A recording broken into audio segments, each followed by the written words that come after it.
सब सिखा दे तो सखी सहेली दे तो पढ़ाई गई प्यार के पहेली।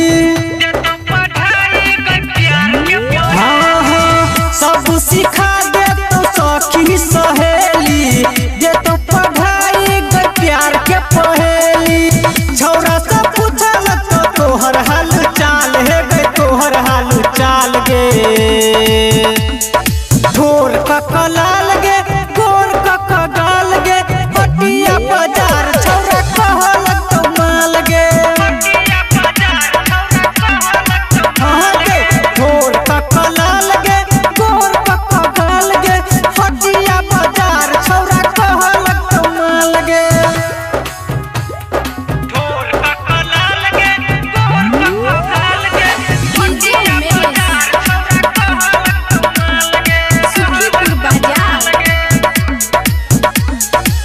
देखी छौरा के जबही जे है सगे तोरे से छौरा सब बजे तो छौरी फैस गे छौरा मांगल तो छौरी तोहर नाम बढ़ गे कहतो बहन जो तू हमर लभर गे रेता दिन तोरे करतो ख्याल है गे करतो ख्याल गे ढोर ककलाल गे गाल गे हटिया बाजार छौरा कहल तो माल गे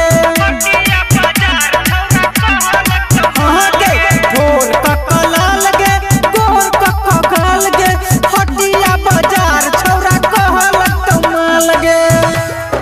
ढोर ककलाल गे गोर ककगाल गे हटिया बाजार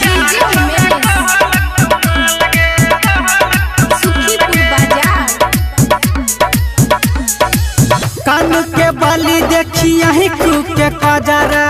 छौरी के छौरा तोहर बुझ गेलो मजारा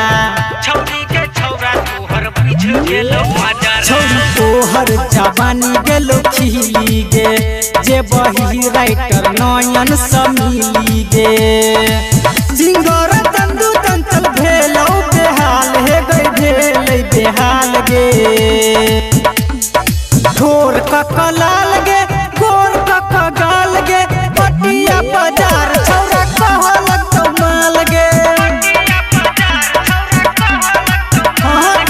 ढोर ककलाल गे गोर ककगाल गे हटिया बाजार छौरा